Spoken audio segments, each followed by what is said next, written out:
Hey friends, Jacob here. Hope you're having an amazing day. Are you looking for some countersinks and some depth collars to actually, at least that's what I call it, a depth collar, to make sure that you're going to be drilling the precise depth and you're going to have clean, nice, flush screws every time? Well, this little kit here has several different size drill bits. It comes with countersinks on each one so that you can get that clean exit hole and everything as well. And it all comes in this convenient little travel case. And I'm even going to show you how this works here in just a second, but I think it's really cool how it comes with this actual depth collar here. You can use the Allen wrench that comes with it, and you can set a precise depth down here. You can see the actual depth that you're going. You can lock it into place, and then you can drill precisely exactly as far as you need to. So let's go ahead and give it a whirl, see what we got here.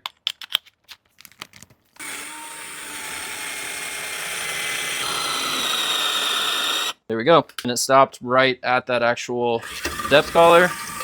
We got our countersink hole here. You can see it is just a little bit bigger than an average pilot hole, right? So hopefully this was helpful for you guys, gave you a better idea of what this is going to actually look like when you get it for yourself or for a loved one. I hope you have an amazing rest of your day, and thank you for watching.